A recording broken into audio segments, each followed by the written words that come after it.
Evet sevgili arkadaşlar merhabalar. Yeni bir haftaya başladık. Biraz sancılı başladık. 22 Şubat'ın sancısını Bank of America seans sonuna kadar dibine kadar yaşadı ve yaşattı. Gerçekten bugün özellikle Cuma günkü kapanışımız bizim için o kadar tuhaf bir yerde olmuştu ki birazdan analizimizde de göstereceğiz.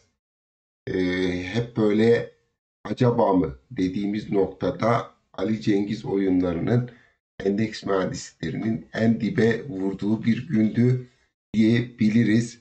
Özellikle BIST 30 hisse senetlerinde Bank of America'nın ciddi aksiyonlarını gördük.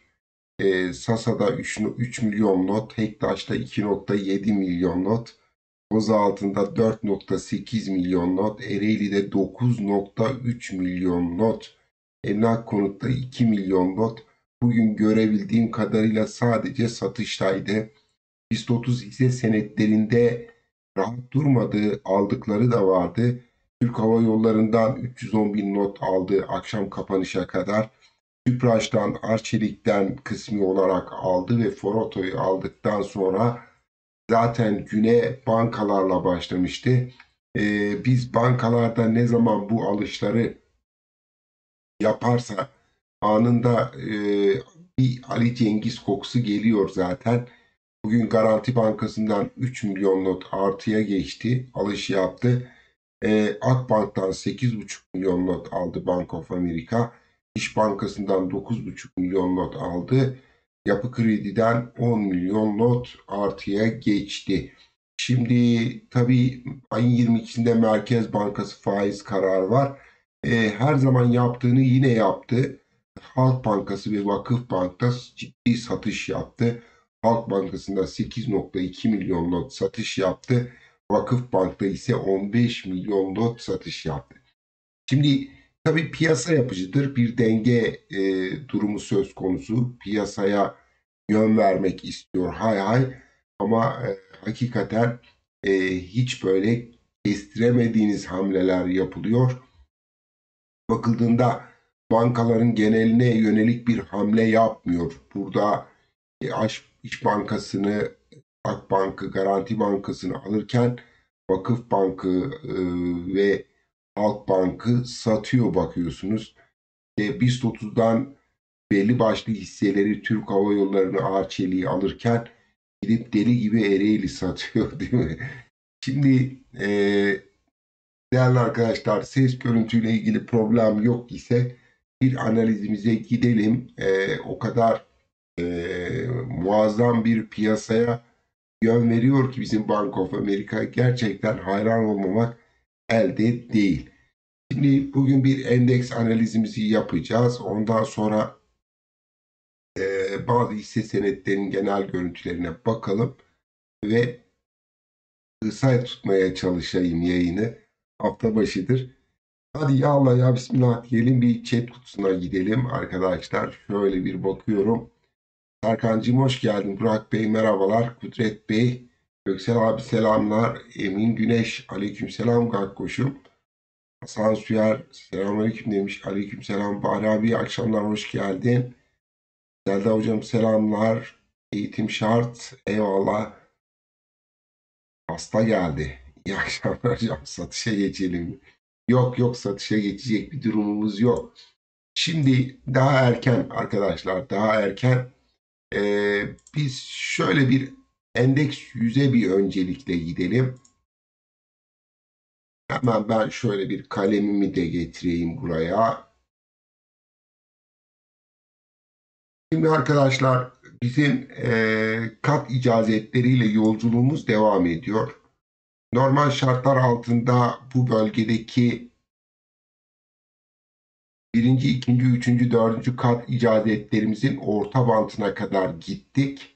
Orta bant cuma günü dirençti. Bu dirençten biz kısmi olarak satış yedik. Bugün ise gelinen noktada yukarıya kırdık sabah açılış itibariyle. Yani şöyle söyleyelim arkadaşlar şöyle yakınlaşacak olursak Cuma günü biz bu direnç orta banttan Cuma günü satış yemiştik. Bugün yukarıda açıldı bankaların eşliğinde. Zaten yukarıda açılınca dedi ki oh derin nefes alalım. Herhalde bizi 9746'ya kadar ve oradan da 10.000 rakamları gösterecekler diye beklerken bankalardaki akşama doğru satışlarla birlikte BIST 30'daki satışlarla birlikte yukarıya bir boğa tuzağı kuruldu arkadaşlar. Peki bu boğa tuzağında biz tekrar yarın bahsettiğimiz 9300 üstüne atabilir miyiz? Tabii burada 9300 nereden geliyor, neyin nesidir diye yayını ilk defa izleyen arkadaşlar için şöyle kısaca hatırlatalım. Bu bölgedeki genel seçim dönemindeki belirsizliğin ortadan kalktığı formasyon derinliği H mesafesi 2H, 3H ve 4H yolculuğu yapıyoruz. Bunu yaparken de bizim aynı zamanda bu belirsizliğin ortadan kalktığı bir filama görüntümüz var. Bu filamanın hem lineer hem de logaritmik derinliklerini de hesaba katmış durumdayız. Lineer hedefimiz üstündeyiz. Logaritmik hedefimiz ise 9750. Şimdi bir defa kat icazeti almış olan Borsa İstanbul Endeks 100 grafiği orta band bölgesine kadar gitmişken RSI'da da ufak tefek uyumsuzluklarımız var. İşte bir 4 saatlik time frame'e gittiğinizde bu uyumsuzluk ilk etapta şu bölgede bir basit düzeltme ile biz nerenin uyumsuzluğunu aldık? Aslında şu bölgenin uyumsuzluğunu aldık. Artık bu bölgeden sonra bizim bir yeni tepemiz oluştu ve bu tepenin de net bir şekilde negatif uyumsuzluğunu görmüş olduk. Şu aşamada biz 4 saatlik time frame'de buradaki negatif uyumsuzluğun düzeltmesini an itibariyle yaşıyoruz arkadaşlar. Yani bu uyumsuzluk peki şimdi ne kadar devam edebilir? Buradaki gibi basit bir düzeltme mi olacak? Yolumuza devam mı edeceğiz? Uyumsuzlukları yeni tepeler yaparak sürdürecek miyiz? Bunu kontrol edeceğiz ama şimdi bizim için önemli olan bir görüntü daha var. Eğer bizim buradaki endeks bu düzeltmeye devam edecekse ve gelip de alt bantı bir onay alacaksa emin olun 4 saatlik time frame'deki bu RSI görüntüsü tabana yapışır. Çünkü neden? Dikkat edin, sadece şu kadar marjda bile RSI bir önceki düzeltme seviyesine kadar geldi. Bu bizim için pozitif, para girişi olduğunu gösterir. Burada beklenti ne olur? Şu olur arkadaşlar. Yani seans içi düzeltmeler devam ede yeni tepeler oluşur ve biz hedefimize ulaştıktan sonra da şuna bakarız. Deriz ki bir dakika ya, burada RSI çok geldi. Tamam ama fiyat gelmedi. Fiyat gelmiyorsa biz şunu söyleriz, deriz ki bir dakika abi, burada bir sorun var. Bunun da gizli pozitif uyumsuzluk senaryosu üzerinde durulur ve bu düzeltme sonrası biz daha büyük hedeflere yelken açarız diye bir algı oluşabilir. Şu aşamada bunu söylemek erken ama dönüp baktığınızda halen gri alandayız. Yani yatırımcı için haftaya bu şekilde başlamak çok da negatif sayılmamalı. Bana göre burada endeks 100'den ziyade evet bir orta band direncindeyiz. Orayı geçip geçmeyeceğimizi izleyeceğiz. 9300 önemli olacak. 9300'den sonra 9750 ve 10.000 rakamları hedef olarak karşımıza çıkacaktır. Ama sadece endeks 100 grafiğiyle bu analizi yapmamak lazım. Yanı sıra gidip arkadaşlar endeks 30 grafiğinin de genel görüntüsüne bakmak lazım. Şimdi endeks 30'da da aynı senaryomuzu masaya koyduğumuzda değerli arkadaşlar nedir burası? Bakınız yine genel seçim döneminin belirsizliğinin ortadan kalktığı formasyon bölgesi. H2H gittik. 3H'ta ne yaptılar? Bank of America kafamıza vurdu. Şimdi burası endeks 100'e göre geri kalmış bir görüntü. Biz endeks 100'de 4. kattayız. Endeks 30'da 3. kat dirençteyiz. Yani bir kat daha atacak olursanız sizin endeks 100 grafiğiniz nerede? Şurada. Ne kadar bir marj var? Bu marjın kapanması bilmiyorum kolay olacak mı ama %8'lik bir marj farkı var şu aşamada. Endeks 100 ile endeks 30 arasında. Şimdi burada bizim bir yere daha gitmemiz lazım arkadaşlar. Orası da endeks 30 grafiği dolar bazlı görüntüsü. Şimdi hayda endeks 100'ün analizi bitti. Endeks 30'a gittik. Endeks 30'un da dolar bazlı grafiğinde. Şimdi burada nereye varacağız? Endeks 30'da bizim artık düzeltmenin başladığı bölgenin genel görüntüsüne bakmamız gerekiyor. Şimdi burada bizim soru sormamız gereken bir yer var. Nedir orası? Arkadaşlar endeks 30 grafiğinin TL bazlı grafiğinde tarihi zirvesi itibariyle düzeltmesi yaşanan genel seçim bölgesi neresi? Burası. Şimdi dikkat edin, burası da bizim yerel seçimlerin fiyatlandığı bölge. Biz buradaki tarihi zirve neresi? Bu soruyu sorduğumda hemen şunu yapabiliriz. Tarihi zirvemiz burası. Bakın arkadaşlar. Şurada eğer siz bir Fibonacci atacaksanız buradaki ihlal sebebiyle artık Fibonacci'nizi son fiyat hareketi neresidir diye Fibonacci atacak arkadaşlar Fibonacci'lerini böyle atamazlar. Yani bu Fibonacci'yi atmayın. Sosyal medyada şurada burada görüyoruz. Yanlış. Fibonacci'yi buraya atacaksınız arkadaşlar. Zirve ve dip noktası Fibonacci çalışmanız bu olmalı. Çünkü neden? Burası eski zirvesini fiyat anlamında da temas anlamında da geçmiştir. Yani burası AB noktası ise BA'dan daha yukarıda oluşmuştur. O yüzden Fibonacci'yi buraya atmalısınız. Buranın düşüş yapısı da dikkat ederseniz 1, 2, 3, 4, 5 dalgalı bir düşüş ve biz bu 5 dalgalı düşüşe sormamız gereken bazı sorular olmalı. Eğer biz trendimize odaklı isek yani trend pozitif mi? Sorusunun cevabı altın oran üzerinde kaldığınız sürece arkadaşlar trendiniz pozitiftir. Peki burada Fibo 786 bölgesi özellikle dedik ya kırdıktan sonra bakın biz Cuma günü burayı kırdık. Biz Cuma günü burası hatta Perşembe günü bakın Perşembe günü bar çubuğu kırıyoruz. Cuma günü üstünde kalıyoruz. Pazartesi günü buraya biz ne diyeceğiz? Boğa tuzağı. Bir defa bizim yarın mutlaka endeks 30 grafiğinde mutlaka 314 dolar üstüne atmalıyız. Eğer bu tuzaktan kurtulmak istiyorsak. Eğer atamazsak beklenti ne olabilir? Trend onayı olabilir.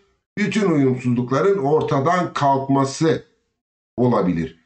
O yüzden yarın kritik olacak. Ayın 22'sinde Merkez Bankası faiz kararı var. Piyasalar bunu görmek isteyebilir. Normal. Bir de arkadaşlar haftalık anlamda bakınız biz teknik düşen kırılımımızı şu bölgede nasıl yaşamıştık? İşte zirve noktası itibariyle buraya bir teknik düşen kırılımı attığınızda aynı şeyi biz burada da yaşadık. Bakın düştük, gittik, teknik kırılım yapıyoruz dedik, tuzaklandık, bir daha içeri girdik. Şimdi buradaki tuzaklama biraz daha farklı. Bu tuzaklama Fibo 786 tuzaklaması. O yüzden 303 dolar onayını almaya inebiliriz. Ama bu trendimizin bozulduğu anlamı çıkmamalı, anlamı taşımamalı. Şimdi bizim buradaki net bir şekilde yönümüzü okuma anlamında eğer bugün de yeşil olmayı becerebilseydik arkadaşlar, biz hem haftalık kapanışımızı ne yapmış olacaktık arkadaşlar? Bakın haftalık kapanışımızı Fibo 786 bölgesi üzerinde ve onay alma, kırılım yapma durumuyla haftayı bitiriyor olacaktık.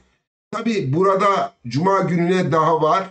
İnşallah biz 314 dolar üzerine yarın atarız ve oradan da yolumuza devam ederiz. Tabii ki geri çekileceksek eğer 303 dolar seviyelerine kadar geri çekilmemizde bir sakınca yok bence uzun vade bakış açısına göre.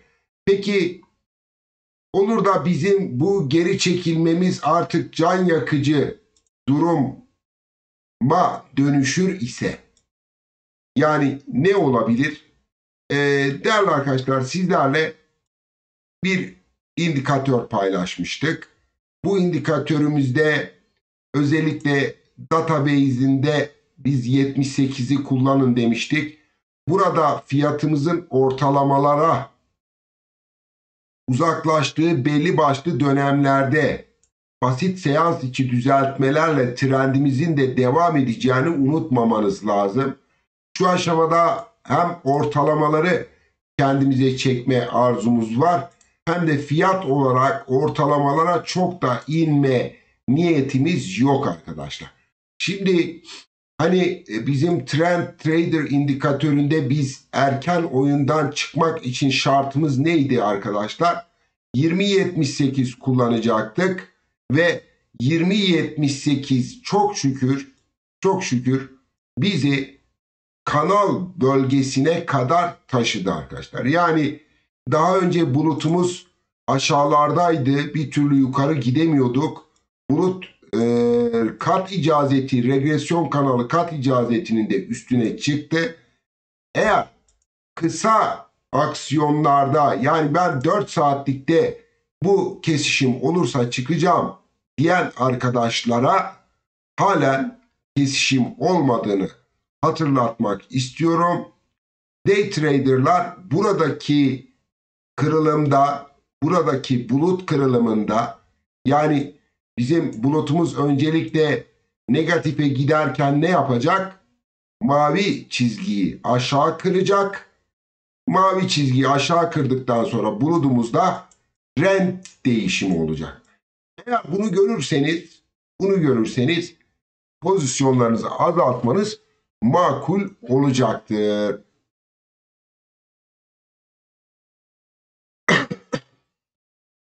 Tuncay Bey üyeliğiniz değil. Ben sizi zaten mavi yapmıştım, moderatör yapmıştım. Ben 25 TL'lik katıl seviyelerini iptal ettim. İptal edince o üyelik ücretleri herkese geri iade edildi.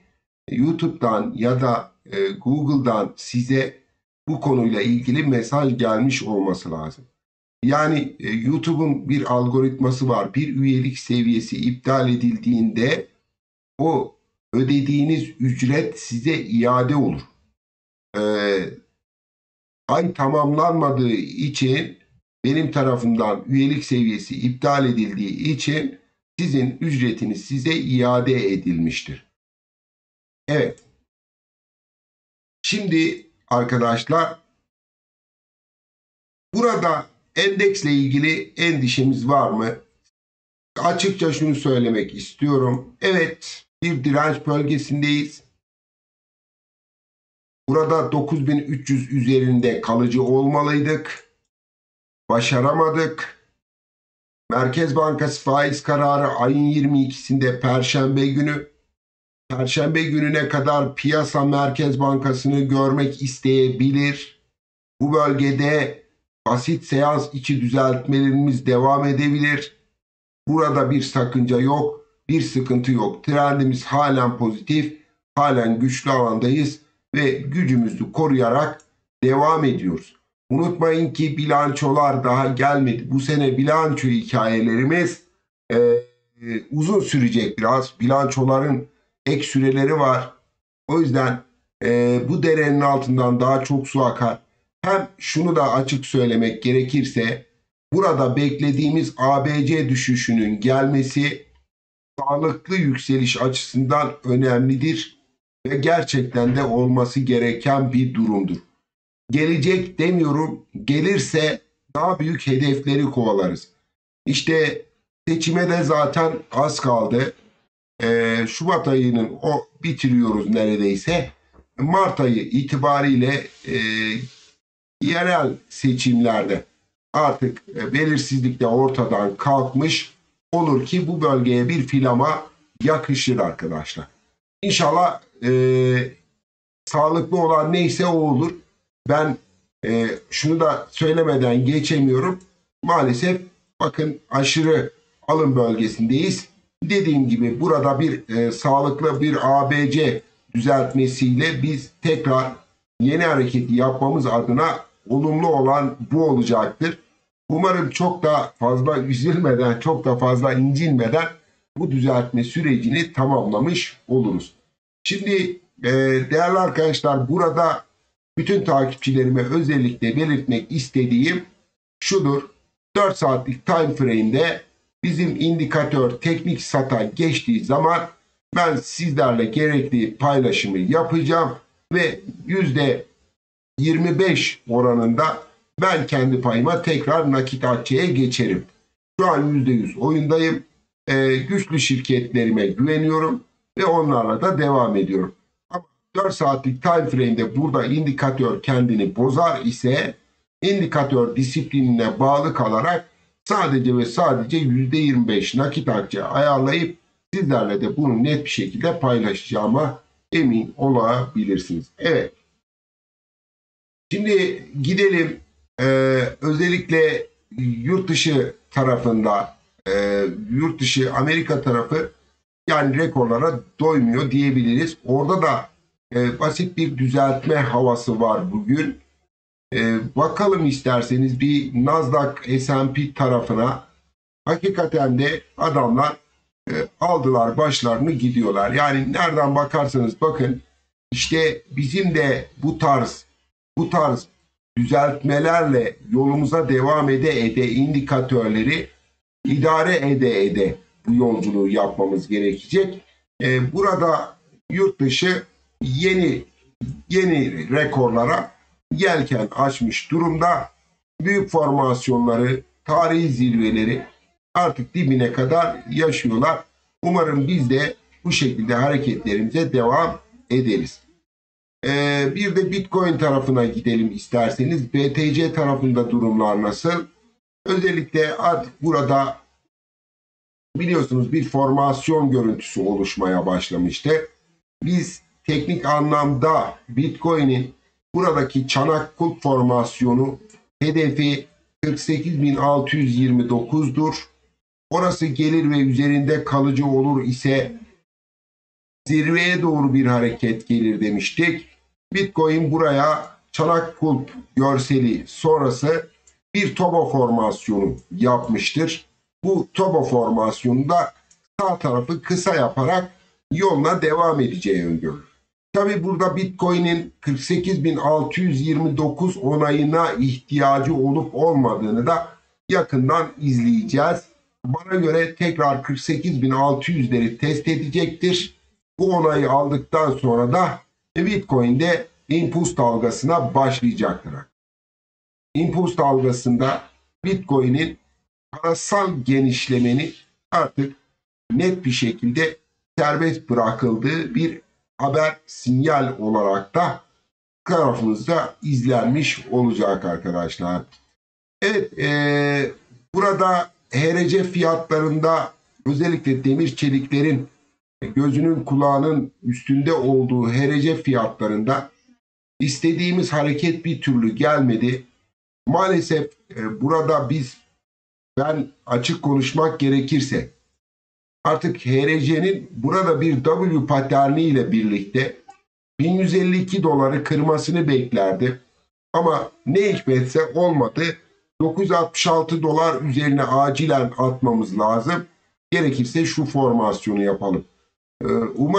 Umarım 966 dolar kırılımı gelir. Artık bu kırılım gelir ise formasyonun ikili dip dönüş değil de arkadaşlar bir farklı formasyonla dönüş eğilimini okuyor olacağız. Değerli arkadaşlar, piyasa beklentim ve yönüyle ilgili sizlerle paylaşımımı yapmış bulunmaktayım. Sizlerin sorduğu sorular üzerinde devam edebiliriz. Buyurunuz, sizdeyiz. Sizden gelecek sorularla birkaç hisseye bakmış olalım arkadaşlar. Evet, MİA Teknoloji bakalım.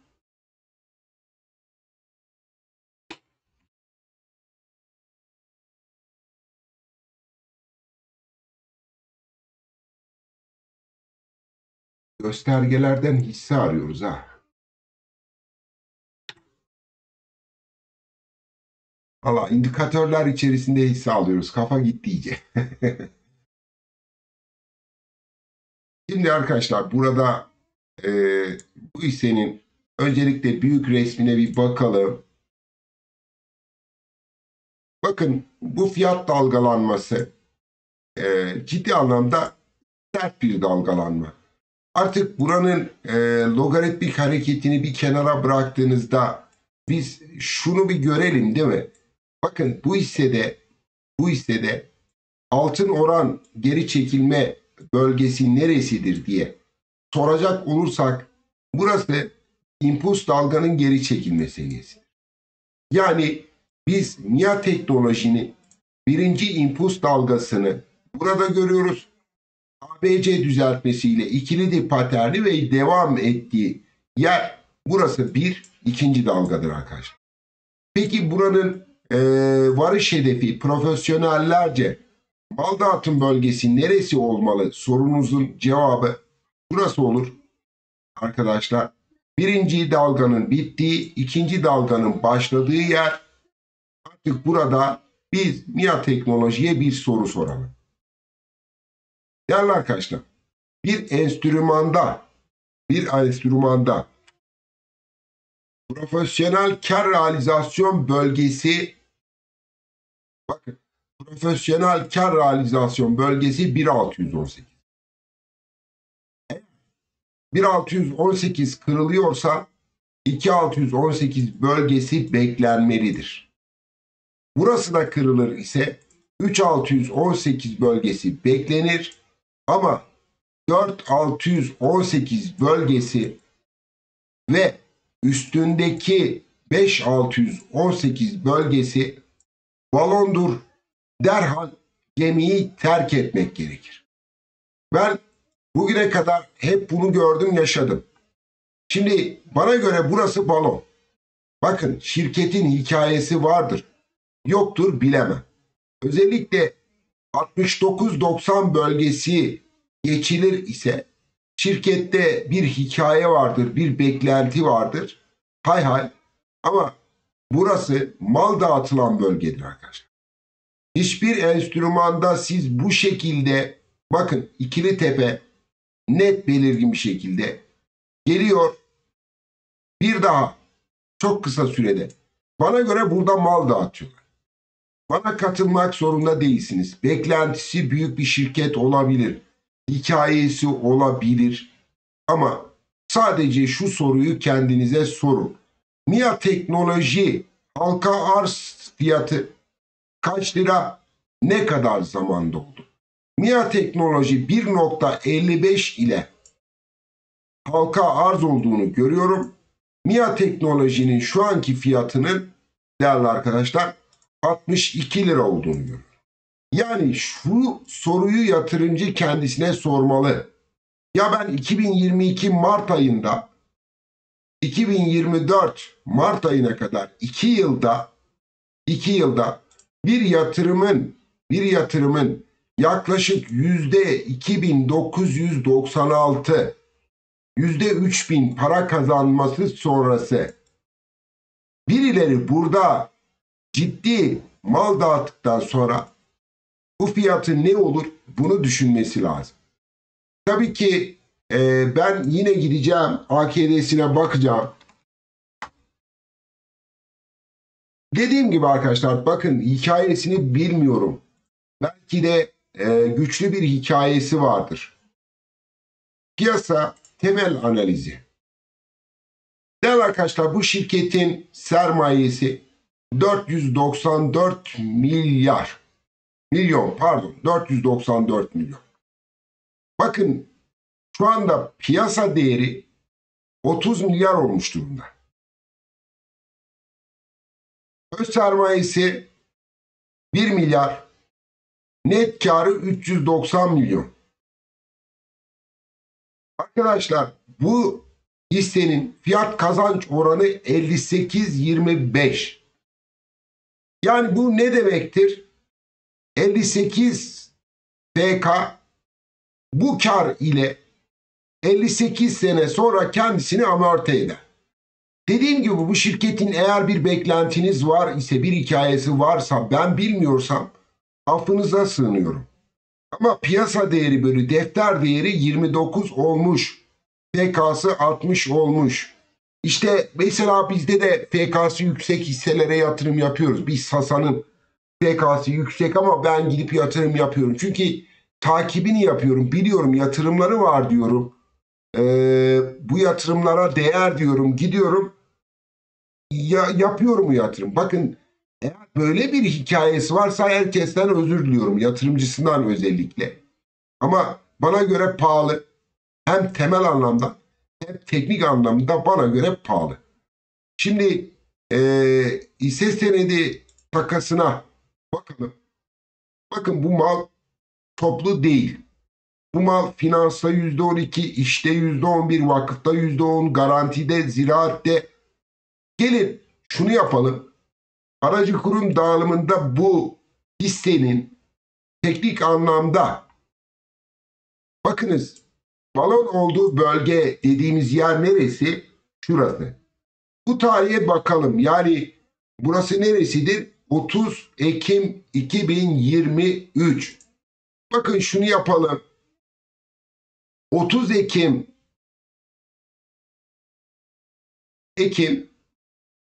2023 yılın tarihinden bugüne kadar net satışta bakın arkadaşlar. Yatırım, finans ve finans. Finansçılar bu malı boşaltmışlar. Peki kim almış bu malı? Eğer hikayesi varsa bir alıcı olmalı. Net alış tarafında. Bakın İş Bankası. İş Bankası almış. 19 milyon not almış. Şimdi maliyeti kaç arkadaşlar? 16.97. Bu adama dokunur mu? Bence dokunmaz. Ama burada birilerini üzebilirler. Dikkatli olmanızda fayda var. Can abi hoş geldin. Eyvallah, baş tacısın. Sesini duymak güzel demiş. Eyvallah abi. Aramıza katılan Murat Erdoğan beğeni istiyor. Tamam bakalım beğeniye.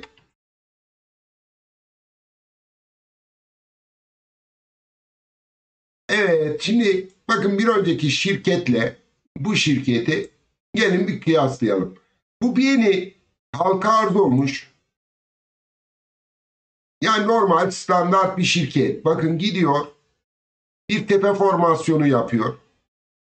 Derime gideceğim abi diyor. Taş derinliği kadar iniyor mu? İniyor. Bakın artık burada halka arz döneminde malı alan küçük yatırımcılar Ben malı alamadım. Tepeden de versem küçük yatırımcı mal toplamaya devam etti. Kusura bakmayın, ben bir boy daha gideceğim. Gitmiş mi? Gitmiş. Bakın arkadaşlar, teknik analizi kesinlikle öyle ben teknik analiz biliyorum diye 2 tane çizgi çizip teknik analizci olamazsınız. Teknik analizci şunu yapmalı. Burası neresi? Varışı neresi? Varışı burası. Teknik analizci şunu da yapmalı. Burada ne var? Bir kırılım daha var. Teknik analizci bunu da yapmalı. Teknik analizci artık varacağı yere varmıştır demeli ve burada bir soru sormalı.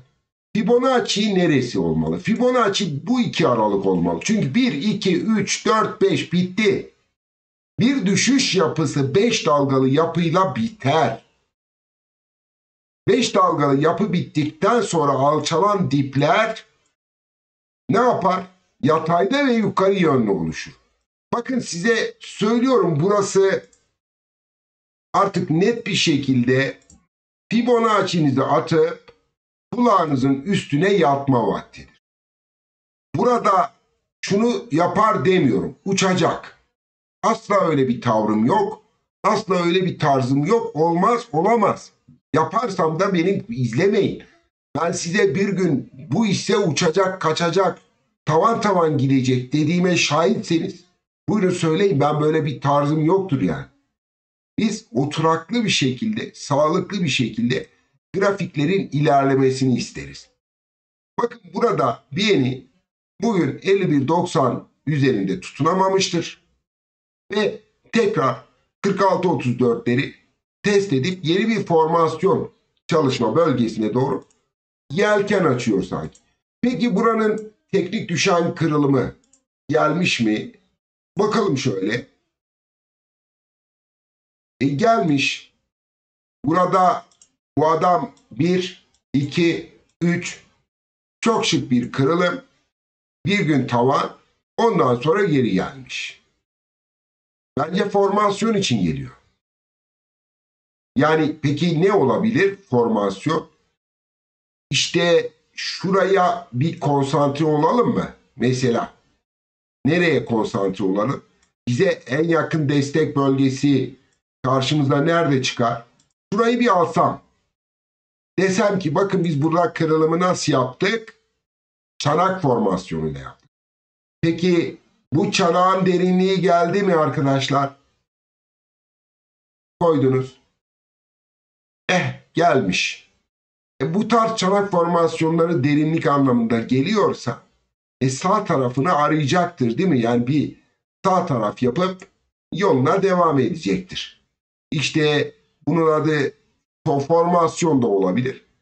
Ben bu şirketin şu an uygun fiyatta yatırım yapılabilir nitelikte olduğunu düşünüyorum. Şimdi gelelim BNI'yi temel anlamda bir bakalım.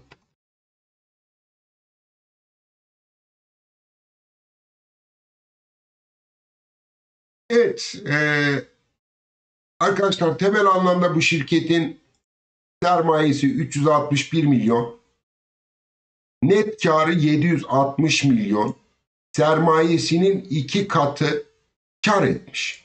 Bir önceki bilanço döneminde. Yani bunu nasıl düşünmelisiniz? İşte ben Emin Bey'le, kıymetli üstadım Cihan Bey'le bir araya geldim. Cihan Bey'in ikamet ettiği yer olsun, Adana olsun. Adana'da buluştuk. Hadi Cihan abi, ben 100.000 koydum. İşte Emin de 100 koydu.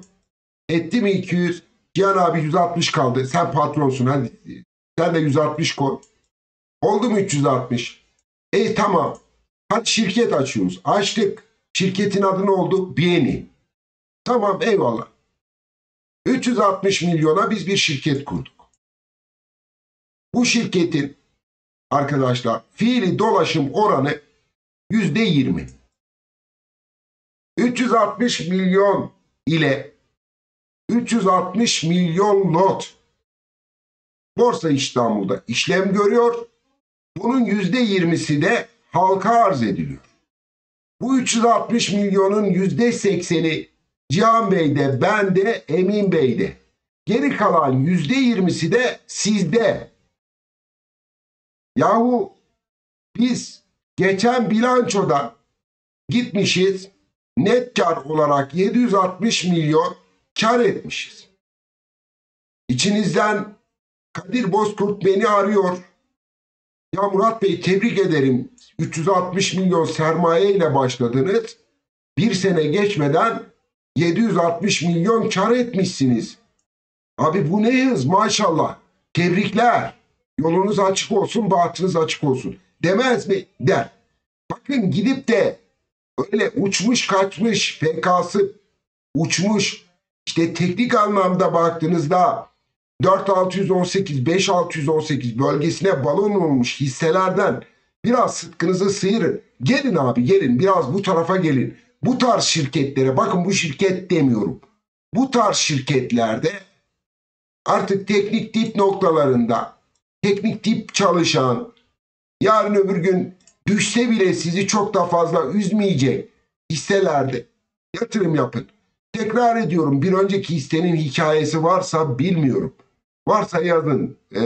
Ama ben teknik anlamda o hisseyi pahalı buldum. Evet, burası da temel anlamda, teknik anlamda piyasa değeri bölü defter değeri 3 lira. Yani FK'sı 21 lira. Gayet güzel. Fiili dolaşımı 20. Kar da yapmış.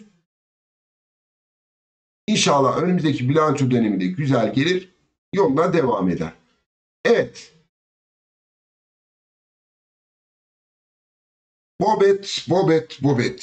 Bobet çimentolar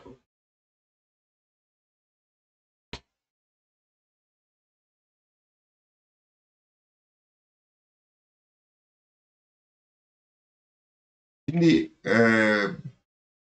Bobet formasyon çalıştı burada. Ama bu formasyon hedefine gidemeden satış yemiş. Yani ben tekrar burayı güncelleyeyim. Bobet 36 üstünde kalıcı olduğu sürece 44-42 hedefli formasyonunu devam ettirecektir. Burası net bir şekilde bir Tobo formasyonudur. O yüzden 44-42 takip edilmeli. Hocam 20 Mart tarihine kadar bütün bir yıllık ve son çeyrek bilançoları açıklanmış olacak. Sizce tüm bilançolar şimdiden fiyatladı diyebilir miyiz? Eğer öyleyse doğası primli midir? Yani bakın, bir defa otomotiv sektöründe 2024'ün ikinci çeyreğinde bir daralma beklentisi var. Ama gelen satış rakamlarına baktığınızda hiç de öyle değil. Şimdi Doğas burada ne yapıyor? Doğas şu bölgede çok güzel bir filama çalışıyor.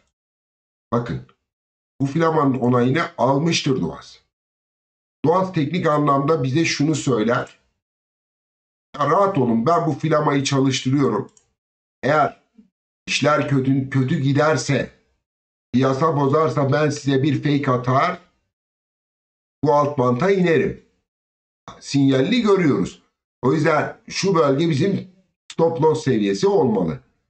Peki Doğas gerçekten bu filamayı çalışacaksa ve bilançosu da iyi gelecekse, abi çıldırdık mı biz ya, biz gerçekten böyle bir hedef var mı diyebilirsiniz. Var arkadaşlar.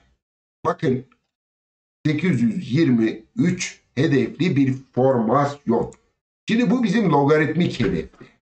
Bakın, eğer agresif bir yükseliş gelecekse, yok lineer hedefi söyle. Değerli arkadaşlar, lineer hedefinizde 479. Benim işim büyük paralarda, logaritmik hedefler benim için geçerli diyen arkadaşlar unutulmamalı ki bu enstrüman her zaman filamasını yapıştırıp yoluna devam etti. İşte beklenti şöyleydi, beklenti böyleydi. İyi de abi, hep beklentileriniz yerin dibine batsın. Yatırımcıyı korkuttunuz. Burada beklenti dediğiniz hisse 14 liraydı. Burada beklenti dediğiniz hisse 30 liraydı.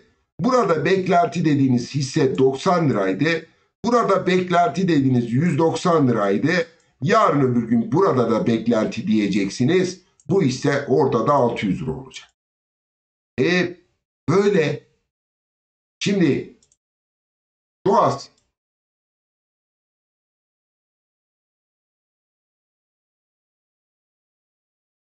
Adam bugüne kadar satanları hepsini arkasından baktırdı mı? Baktırdı. Başka söylenecek hiçbir şey yok. Sermayeye bakıyorsun. BK'ya bakıyorsun. 3.44. Allah aşkına gidin bakın otomotivler içerisinde bu FK'da kaç tane var? Mesela 3.44 FK 2.37 piyasa değeri bölü defter değeri.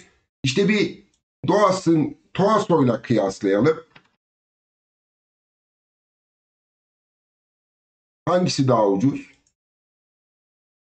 Evet, FK 8 Toasto'dan ucuz. 8.53.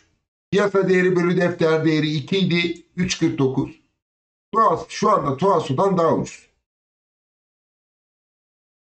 Bence o formasyon çalışabilir. Doğas bu filamayı yapabilir. Neden korkalım?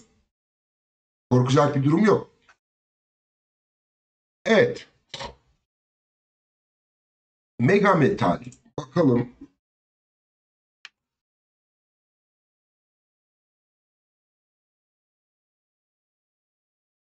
Mega Metal. Onun kodu neydi? Mega Metal yazalım. Var mı? MT. Evet. Hadi gelin şimdi burun içinden çıkalım. Şimdi ne yaptılar? Burayı bir iyi analiz edelim. Evet. Bakın halka arz fiyatı alışmıştık ya tavan tavan gidecekti. Öyle yapmamışlar. Maalesef öyle yapmamışlar. Halka arz olduktan sonra tabana yapışmış. Tabana yapışmış. Halka arzdakiler veda etmiş. Halka arz fiyatı üzerinden bir onay görüntüsü var. Şimdi minöre gidelim. Artık burada beklenti ne olmalı? Bana göre minor bir trend arayacaksak bu minor trend kırılmış. Başka analizim yok. Ben buraya bir şey çizemiyorum. Formasyon çizemiyorum. Çizemiyorum. Fibonacci çalışması yapamıyorum. Yani size hayal satamam, yapamam yani. Bunu yaptırmayın bana. Ben bunu yaparsam kendimi kötü hissederim. Ama şöyle bir çizim yapabilir miyim? Hani onu da şartları zorluyorum.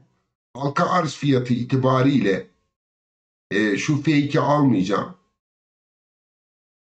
Buranın feedback'i gelir mi? Bir onu görelim.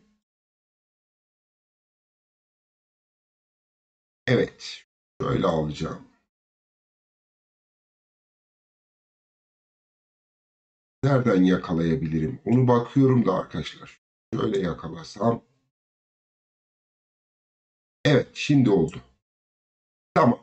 Ee, yakaladık. Hani zorlayınca çıkıyormuş. Tamam. Evet. Artık burası direnç. Formasyon, çanak kulp, taş yüksekliği, varış hedefi. Varış hedefi olduktan sonra sağ taraf çanak kulp, büyük H hedefi sıralı olarak gidebiliriz. Şimdi burayı taşıyalım yukarıya doğru. Evet. Birinci kat geldi. Arkadaşlar. İkinci kat gelsin. Üstünde miyiz? Dördüncü. Evet, şu aşamada bu enstrümanla ilgili söyleyeceğim stop noktasını bulduk. Ben bu hissede olsam evet 52 TL altında stop olur mu arkadaşlar? Devam edelim. Değerli arkadaşlar, izleyiciler, hocamızın emeğine saygı gösterin lütfen. 274 kullanıcı izliyor fakat beğeni çok az.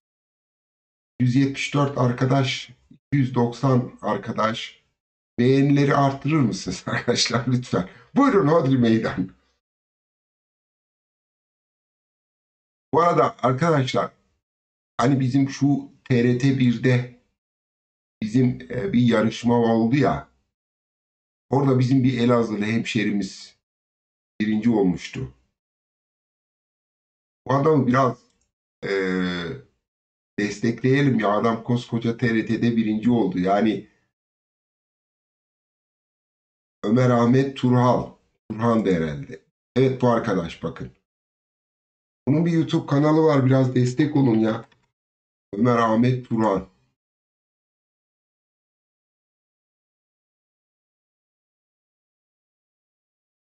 Hemşehrimize biraz destek olmak isteyen arkadaşlar takip etsinler. Gerçekten bu seslere ihtiyaç var. Bu seslerin kıymetini bilmek lazım. Evet. Sayas, Sayas bakalım. Sayas'a bakalım hadi.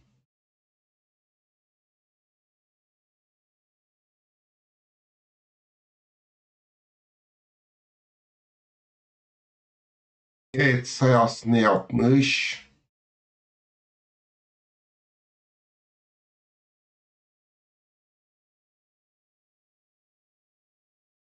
Bunun bir büyük resmi gelsin Göksel abi.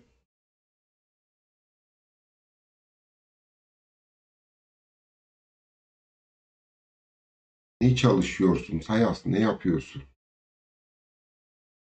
Şurayı mı?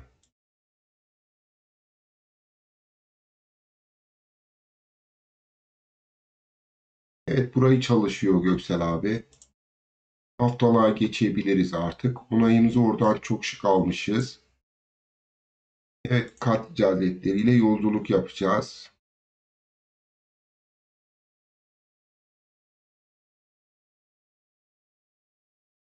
Oo. Yani kıymetli abi, bakın bu hissede aleni bir şekilde orta band aşk, aşk yaşamış değil mi? Yani teknik analizi ben burada yaşıyorum diyor. Burada yaşıyorum diyor. Şimdi artık burada onayını aldığını görüyoruz şu kırmızı bar ile. Burada karar merciği neresi olur? Şu bant aralığı olur. Bu muhtemelen en kötü senaryosunu söylüyorum. A düşüşü, B tepkisi, C düşüşü. Kötü senaryo burası alım fırsatı olur. İyi senaryo kırarsa üst banta gider. Burayla ilgili 3 tane nokta verelim size. Artık ona göre aksiyon almanız gerekiyor. Yukarıda 129 geçilmeli. 129 geçilmesi halinde 324'ler hedef olur. 129'u geçemediği sürece indikatör ve osilatörlerini rahatlatmak üzere bu hissenin 50-90'a kadar gevşeme potansiyelini de masada tutmanız lazım. Ee, bakın, biz bunları yaşadık. Biz geçmişte bu hisse 42 liradan 16'ya düştüğünde de ya bir hisse böyle mi yıkılır dediğimiz noktada herkesi döktükten sonra soluksuz bu acıyı çıkarıyorlar. Bakın, bizim anlatmak istediğimiz de bu. Eğer piyasa dönerse acımazlar. Herkesin moralini alt üst ederler. Hisseyle dalga geçer gibi 100 liradan 50'ye indirirler. Malı da topladıktan sonra bir kaldırırlar buradaki gibi. Tabii yatırımcı sabırsız olduğu için 300'e götürürler. İşte boşu boşuna stop olmuş olursunuz. Yani bir bakalım buraya sayasa.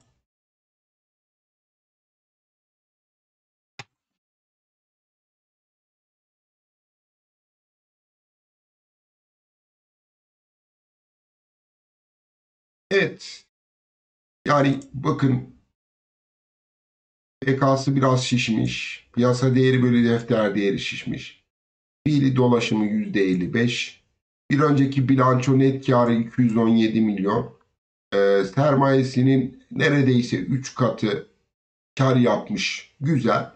Ama biraz dinlenmesi lazım gibi. Değil mi? Normal yani. Biraz dinlenirse normal olur. Evet.